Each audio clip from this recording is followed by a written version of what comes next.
ಅಕ್ರಮ ಕುರಿತು ಪ್ರಶ್ನೆ ಮಾಡಿದ್ದಕ್ಕೆ ಗ್ರಾಮ ಪಂಚಾಯಿತಿ ಅಧ್ಯಕ್ಷರ ಮೇಲೆ ಹಲ್ಲೆಗೆ ಯತ್ನಿಸಿರುವ ಘಟನೆ ತಾಲೂಕಿನ ಬಂಟೇನಹಳ್ಳಿ ಗ್ರಾಮ ಪಂಚಾಯಿತಿ ವ್ಯಾಪ್ತಿಯಲ್ಲಿ ನಡೆದಿದೆ. ಬೇಲೂರು ತಾಲೂಕಿನ ಬಂಟನಹಳ್ಳಿ ಗ್ರಾಮ ಪಂಚಾಯಿತಿಗೆ ಒಳಪಡುವ ಶಾಂತಲ ಸಂಜೀವಿನಿ ಮಹಿಳಾ ಸಂಘದಲ್ಲಿರುವ ಕೃಷಿ ಯಂತ್ರೋಪಕರಣ ನಿರ್ವಹಣೆ ಅವ್ಯವಸ್ಥೆ ಬಗ್ಗೆ ಗ್ರಾಮ ಪಂಚಾಯಿತಿ ಅಧ್ಯಕ್ಷರಾದ ಧನಂಜಯ್ ಅವರು ಪ್ರಶ್ನೆ ಮಾಡಿದ್ದಕ್ಕೆ ಅವರ ಮೇಲೆ ಗ್ರಾಮ ಪಂಚಾಯಿತಿ ಆವರಣದಲ್ಲೇ ಹಲ್ಲೆಗೆ ಮುಂದಾಗಿರುವ ಘಟನೆ ನಡೆದಿದೆ.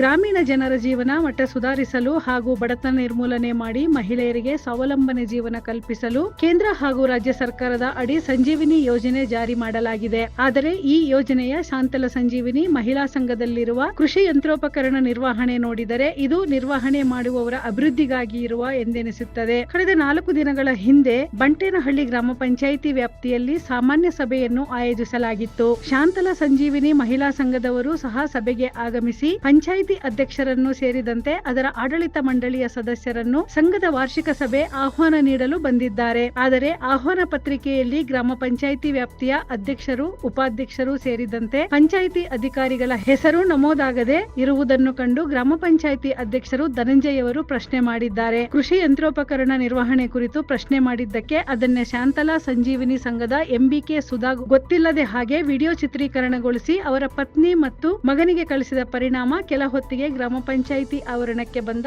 ಮಹಿಳಾ ಸದಸ್ಯ ಪತಿ ಮಂಜುನಾಥ ಮತ್ತು ಮಗ ನಾಗರಾಜ್ ಅಧ್ಯಕ್ಷರಾದ ಧನಂಜಯ್ ರವರಿಗೆ ಮನಬಂದಂತೆ ಅವಾಚ್ಯ ಶಬ್ದಗಳಿಂದ ನಿಂದನೆಗೆ ಮುಂದಾಗಿದ್ದಾರೆ. ಸಭೆಯಲ್ಲಿದ್ದ ಸದಸ್ಯರು ಸುಮ್ಮನಿರಿಸಿದರು. ಸಮಾಧಾನವಾಗದ ಪತಿ ಮತ್ತು ಮಗ ಅಧ್ಯಕ್ಷ ಧನಂಜಯ್ ರವರ ಮೇಲೆ ಹಲ್ಲೆ ಮಾಡಲು ಮುಂದಾಗಿದ್ದಾರೆ ಎನ್ನಲಾಗಿದ್ದು, ಸದ್ಯ ಗ್ರಾಮ ಪಂಚಾಯಿತಿ ಅಧಿಕಾರಿಗಳು, ಸ್ಥಳೀಯರು ಹಾಗೂ ಪಂಚಾಯಿತಿ ಸದಸ್ಯರು ಜಗಳವನ್ನು ತಿಳಿಗೊಳಿಸಿದ್ದಾರೆ. ಈ ಕುರಿತು ಮಾತನಾಡಿದ ಬಂಟೇನಹಳ್ಳಿ ಗ್ರಾಮ ಪಂಚಾಯಿತಿ ಅಧ್ಯಕ್ಷ ಧನಂಜಯ್ ಅವರು, ಗ್ರಾಮ ಪಂಚಾಯಿತಿ ಆವರಣದಲ್ಲಿ ಗ್ರಾಮ ಸಭೆ ನಡೆಯುತ್ತಿತ್ತು. ಅದೇ ವೇಳೆ ಶಾಂತಲಾ ಸಂಜೀವಿ ಮಹಿಳಾ ಸಂಘದವರು ಅವರ ಒಂದು ವಾರ್ಷಿಕ ಸಭೆಗೆ ಆಹ್ವಾನ ನೀಡಲು ಬಂದಿದ್ದರು. ನಮ್ಮ ಸಭೆ ನಡೆಯುತ್ತಿದ್ದರಿಂದ ನಂತರ ಮಾತನಾಡುವೆ ಎಂದು ಹೇಳಿದೆ. ನಂತರ ಸಭೆ ಮುಗಿಸಿ ಪಂಚಾಯಿತಿ ಕಚೇರಿಯಲ್ಲಿ ಮಾತನಾಡಲು ಬಂದಾಗ ಆಹ್ವಾನ ಪತ್ರಿಕೆಯಲ್ಲಿ ಗ್ರಾಮ ಪಂಚಾಯಿತಿ ಸಂಬಂಧಪಟ್ಟವರ ಯಾರ ಹೆಸರನ್ನು ಸಹ ಮುದ್ರಿಸದಿರುವುದು ಕಂಡುಬರುತ್ತದೆ. ಸಂಘದ ಅಧ್ಯಕ್ಷರಾದ ಸುಶೀಲಾ ಹಾಗೂ ಶಿಲ್ಪಾ ಸೇರಿದಂತೆ ನಮ್ಮ ಪಂಚಾಯಿತಿ ಅವರು ಸಹ ಇದ್ದರು. ಪ್ರಶ್ನೆ ಮಾಡಿದ್ದೇನೆ, ವಿಡಿಯೋ ಮಾಡಿಕೊಂಡಿದ್ದಾರೆ. ನಂತರ ಆ ವಿಡಿಯೋ ಸುಧಾ ಅವರ ಪತಿ ಮತ್ತು ಮಗನಿಗೆ ಕಳಿಸಿದ್ದಾರೆ. ಈ ಘಟನೆ ನಡೆದು ಕೆಲವೇ ನಿಮಿಷಗಳಲ್ಲಿ ಪತಿ ಮತ್ತು ಮಗ ಇಬ್ಬರೂ ಸಹ ನನ್ನ ಮೇಲೆ ಹಲ್ಲೆ ನಡೆಸಲು ಮುಂದಾಗಿದ್ದರು. ನಮ್ಮ ಪಂಚಾಯಿತಿ ಸದಸ್ಯರು ನಂತರ ಗಲಾಟೆಯನ್ನು ತಿಳಿಗೊಳಿಸಿಕೊಂಡಿದ್ದಾರೆ ಎಂದು ಅವರು ಮಹಿಳೆಯರಿಗೆ ಸ್ವಾವಲಂಬನೆ ಜೀವನ ಕಲ್ಪಿಸಲು ಕೇಂದ್ರ ಹಾಗೂ ರಾಜ್ಯ ಸರ್ಕಾರದ ಅಡಿ ಸಂಜೀವಿನಿ ಯೋಜನೆ ಜಾರಿ ಮಾಡಲಾಗಿದೆ. ಆದರೆ ಈ ಯೋಜನೆಯ ಶಾಂತಲ ಸಂಜೀವಿನಿ ಮಹಿಳಾ ಸಂಘದಲ್ಲಿರುವ ಕೃಷಿ ಯಂತ್ರೋಪಕರಣ ನಿರ್ವಹಣೆ ದುರ್ಬಳಕೆ ಮಾಡಿಕೊಳ್ಳಲಾಗುತ್ತಿದೆ ಎಂಬುದು ನಮ್ಮ ಗಮನಕ್ಕೆ ಬಂದಿದೆ. ಹೆಚ್ಚು ಹಣಕ್ಕೆ ಬಾಡಿಗೆ ರೀತಿಯಾಗಿ ಬಳಕೆ ಮಾಡುತ್ತಿದ್ದಾರೆ ಹಾಗೂ ಅದರ ಬಾಡಿಗೆ ಹಣದ ಬಗ್ಗೆ ಯಾವ ಮಾಹಿತಿ ನಮಗೆ ಇಲ್ಲ. ಶಾಂತಲಾ ಮಹಿಳಾ ಸಂಜೀವಿನಿ ಸಂಘದಿಂದ ನೀಡಿರುವ ಸರ್ಕಾರಿ ಯೋಜನೆ ದುರ್ಬಳಕೆ ಮಾಡಿಕೊಳ್ಳುವುದರ ಜೊತೆಗೆ ಸರ್ಕಾರದಿಂದ ಸಂಘಕ್ಕೆ ನೀಡಿರುವ ಟ್ರಾಕ್ಟರ್ ಸೇರಿದಂತೆ ಇನ್ನಿತರ ಕೃಷಿ ಯಂತ್ರೋಪಕರಣಗಳನ್ನು ಅವರ ಮನೆ ಮುಂದೆ ನಿಲ್ಲಿಸಿಕೊಳ್ಳಲು ಅನುಮತಿ ಕೊಟ್ಟವರು ಯಾರು? ಇನ್ನಾದರೂ ಎಚ್ಚೆತ್ತುಕೊಂಡು ಶಾಂತಲಾ ಸಂಜೀವಿನಿ ಮಹಿಳಾ ಸಂಘದಲ್ಲಿರುವ ಕೃಷಿ ಯಂತ್ರೋಪಕರಣ ನಿರ್ವಹಣೆ ದುರ್ಬಳಕೆಯಾಗದಂತೆ ಸಂಬಂಧಪಟ್ಟವರು ಕ್ರಮ ಕೈಗೊಳ್ಳಬೇಕಿದೆ ಎಂದು ಮನವಿ ಮಾಡಿದರು.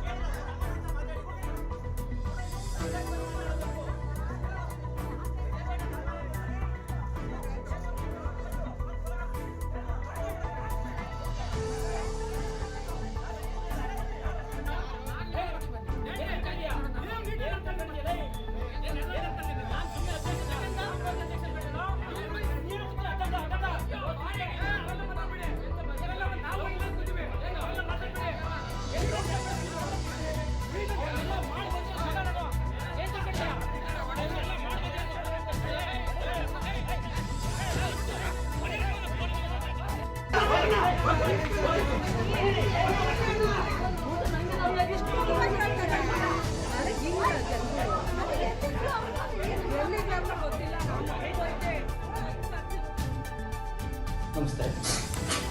ನಿನ್ನೆ ನಮ್ಮದು ಒಂದು ಸಭೆ ನಡೀತಿತ್ತು ಬಂಟೇನಹಳ್ಳಿ ಗ್ರಾಮ ಪಂಚಾಯತಿಯಲ್ಲಿ. ನಮ್ಮದು ಸಾಮಾನ್ಯ ಸಭೆ ಇತ್ತು. ಅಂದ್ ಸೇಮ್ ಟೈಮ್ ಸರಿ ಈ ಶಾಂತಲಾ ಸಂಜೀವಿನಿ ಸಂಘದಿಂದ ಅವರ ಅಧ್ಯಕ್ಷರು ಮತ್ತೆ ನಮ್ಮ ಸುಧಾ ಅಂತ ಎಂಬಿಕೆ ನಮ್ಮನ್ನ ಒಂದು ಅವ್ರದ್ದು ವಾರ್ಷಿಕ ಸಭೆಗೆ ಇನ್ವೈಟ್ ಮಾಡ್ಲಿಕ್ಕೆ ಬಂದಿದ್ರು. ಸರಿ ಆಯ್ತು, ನಮ್ಮ ಸಭೆ ಇರೋದ್ರಿಂದ ನಮ್ಮ ಸಭೆ ಮುಗಿಲಿ, ಅದ ನಂತರ ನಾನು ನಿಮಗೆ ಟೈಮ್ ಕೊಡ್ತೀನಿ ಅಂತ ಹೇಳಿದೆ. ಸೊ ನಮ್ಮದು ಸಭೆ ಮುಗಿದ ತಕ್ಷಣ ಬಂದು ನನ್ನನ್ನು ಇನ್ವೈಟ್ ಮಾಡಕ್ಕೆ ಬಂದರು.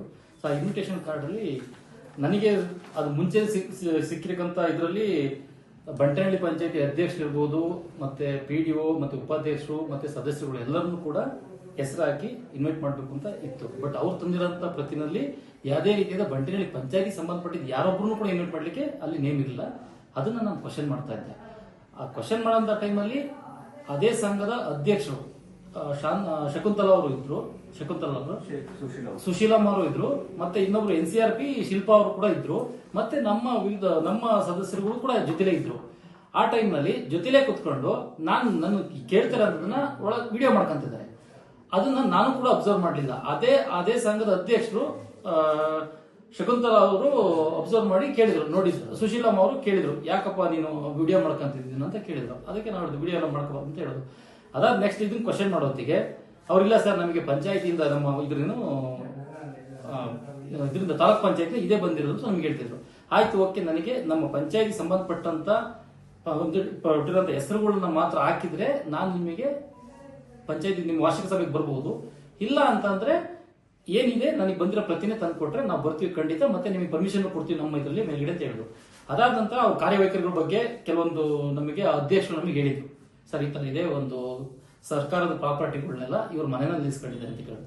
ಅದ್ರ ಬಗ್ಗೆ ನಾನು ಕೇಳೋ ಹೊತ್ತಿಗೆ ಅವ್ರಿಗೆ ಅವರು ಏನೋ ಒಂಥರ, ಇಲ್ಲ ಸರ್ ಅದು ನಿಮಗೆ ಕೇಳಲಿಕ್ಕೆ ರೈಟ್ಸ್ ಇಲ್ಲ ಅಂತಲೋ ಏನೋ ಒಂದು ಇದ್ರಲ್ಲಿ ಮಾತಾಡ್ಕೊಂಡು ಕೇಳೋ ಹೊತ್ತಿಗೆ ನಾನು ಹೇಳಿದೆ, ಇಲ್ಲ ನಿಮ್ಗೆ ಆತರ ನಮ್ಗೆ ಕೇಳಲಿಕ್ಕೆ ರೈಟ್ಸ್ ಇಲ್ಲ ಅಂದಮೇಲೆ ನಿಮ್ಮನ್ನು ನಮಗೆ ಇದು ಕರೆಯೋಕ್ಕೂ ಕೂಡ ನಿಮ್ಗೆ ರೈಟ್ಸ್ ಇಲ್ಲ, ನಾವು ಯಾವುದೇ ಕಾರಣಕ್ಕೂ ನಮ್ಮನ್ನು ಕರಿಬೇಡಿ ಅಂತ ನಾನು ಹೇಳಿದೆ ಅವ್ರಿಗೆ. ಅಷ್ಟಕ್ಕೆ ಆ ಒಂದು ವಿಡಿಯೋ ಮಾಡ್ಕೊಂಡು ಅವರು ಅವ್ರ ಮಗನಿಗೆ ಮತ್ತೆ ಅವರ ಗಂಡನಿಗೆ ಕಳ್ಸಿಕೊಟ್ಟಿದ್ದಾರೆ. ಕಳ್ಸಿಕೊಟ್ಟು ನಮ್ದು ಮುಗಿದ ತಕ್ಷಣ ಅವ್ರ ಗಂಡ ಮತ್ತೆ ಅವ್ರ ಮಗ ಇಬ್ರು ಬಂದು ನಾವು ಹೊರಗಡೆ ನಿಂತಿದಾಗ ಬಂದ ತಕ್ಷಣ ಅವ್ರು ಇಷ್ಟೇ ಕೇಳಿದ್ದು ಅಲ್ಲೇ ಮಾಡ್ಲಿಕ್ಕೆ, ಅದಕ್ಕೆ ಸಂಬಂಧಪಟ್ಟ ವಿಡಿಯೋಗಳು ಇದಾವೆ, ಅಲ್ಲೇ ಮಾಡ್ಲಿಕ್ಕೆ ಬಂದ್ರು. ಅಷ್ಟರೊಳಗೆ ನಮ್ಮ ಸದಸ್ಯಗಳು, ನಮ್ಮ ಸೋಂಪುರ ಸದಸ್ಯರು ಬಂದ್ಬಿಟ್ಟು ಅದನ್ನ ತಡೆದು ಅವ್ರನ್ನ ಎಳ್ಕೊಂಡ್ರು.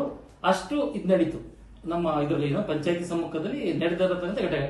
ಅದನ್ನ ಬಾಯಿ ಬಂದಾಗ ನಮ್ಮನ್ನ ಬೈದಿದ್ದಾರೆ, ಏನ್ ಬೇಕು ಅದನ್ನೇ ಬೈದ್ರು. ಬಟ್ ನಮ್ಮ ಸಂಘ ಸದಸ್ಯಗಳೆಲ್ಲ ನಮ್ಮ ಪಂಚಾಯತಿ ಸದಸ್ಯಗಳು ಕೇಳ್ಕೊಂಡು ಅದನ್ನ ಇಲ್ಲಿ ಬೈ ಬರುತ್ತೆ ಬುದ್ಧಿ ಹೇಳಿ ಕಳಿಸಿದ್ರು. ಅದಾದ ನಂತರ ಮತ್ತೆ ಬಂದಿದ್ರು, ಕಂಪ್ಲೇಂಟ್ ಕೊಡ್ತೀನಿ ಅಂತ ಬಂದಿದ್ರು. ಕಂಪ್ಲೇಂಟ್ ಕೊಡಂಗಿದ್ರೆ ಕೊಡಿ ಅಂತ ಹೇಳಿ ಕಳಿಸಿದ್ರು.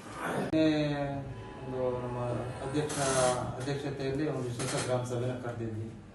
ಆ ಗ್ರಾಮ ಸಭೆಯಲ್ಲಿ ಸಂಜೀವಿನಿ ಸಂಘದ ಒಂದು ಆಗುಹೋಗುಗಳು ಏನಿದ್ದು, ಜೊತೆಗೆ ಅಲ್ಲಿನ ಲೆಕ್ಕ ಮತ್ತೆ ಆ ಸಂಘದ ವತಿಯಿಂದ ಬಂದಿರತಕ್ಕಂತ ವಾಹನಗಳ ಬಗ್ಗೆ ಎಲ್ಲ ನಮ್ಮ ಅಧ್ಯಕ್ಷರು ಅವ್ರನ್ನ ಸಂಜೀವಿನಿ ಸಂಘದ ಶಾಖೆ ಸುಧಾ ಅವ್ರನ್ನ ಕುಲಂಕುಷವಾಗಿ ಕೇಳಿದಾಗ ಆಕೆ ಏನ್ ಮಾಡಿದೆ, ನಮ್ಮ ಅಧ್ಯಕ್ಷರ ಅವ್ರನ್ನ ಕೇಳ್ತಕ್ಕಂಥ ಸಂದರ್ಭದಲ್ಲಿ ವಿಡಿಯೋ ಮಾಡ್ಕೊಂಡಿದ್ದಾರೆ. ವಿಡಿಯೋ ಮಾಡ್ಕೊಂಡ ಸಂದರ್ಭದಲ್ಲಿ ಏನಾಗಿದೆ ಅಂದ್ರೆ ಅದನ್ನ ನಮ್ಮ ಅಭಿವೃದ್ಧಿ ಅಧಿಕಾರಿಗಳು ನೋಡಿ ಆ ವಿಡಿಯೋನ ಡಿಲೀಟ್ ಮಾಡಿಸಿದ್ದಾರೆ. ಸೊ ಆಕೆ ಅಲ್ಲಿ ಏನು ನಮ್ಮ ಅಧ್ಯಕ್ಷರ ಅವ್ರನ್ನ ಲೆಕ್ಕನೆಲ್ಲ ಕೇಳ್ತಿದ್ರು, ಅದನ್ನೆಲ್ಲ ಏನ್ ಮಾಡಿದ್ದಾರೆ, ಅವ್ರ ಗಂಡ ಮತ್ತು ಮಗನಿಗೆ ವಿಚಾರ ಮುಟ್ಟಿಸಿದ್ದಾರೆ.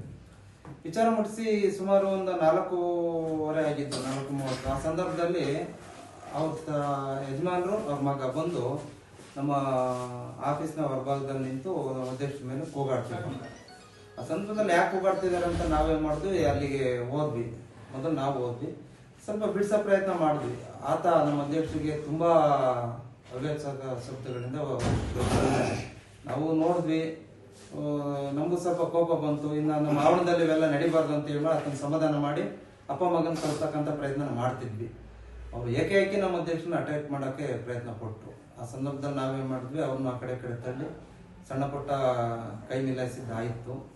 ಕೊನೆಗೆ ರೌಡಿಸಮ್ ತರ ವರ್ತನೆ ಮಾಡಿ ಆ ಪದಗಳ ಬಳಕೆ ನಾವು ನಿಮ್ಮ ಮಾಧ್ಯಮದ ಎದುರುಗಡೆ ಹೇಳ್ಬಾರ್ದು ಅಂತ ಒಂದು ಅವ್ಯಾಚಕ ಪದಗಳನ್ನ ಬಳಸ್ಬಿಟ್ಟ ಆತ ನಮ್ಮ ಅಧ್ಯಕ್ಷರಿಗೆ. ಹಾಗಾಗಿ ಕೊನೆಗೆ ನಮ್ಮ ಅಭಿವೃದ್ಧಿ ಅಧಿಕಾರಿಗಳು ಹಾಗೂ ನಮ್ಮ ಸಿಬ್ಬಂದಿ ಅವರೆಲ್ಲ ಇದ್ದು ಅವರ ಸಮಾಧಾನ ಮಾಡಿ ಆಚೆ ಕಳಿಸಿದ್ದಾಯಿತು. ಮೆಂಡು ನ್ಯೂಸ್ ನೆಟ್ವರ್ಕ್, ಸತ್ಯದ ಕನ್ನಡಿ.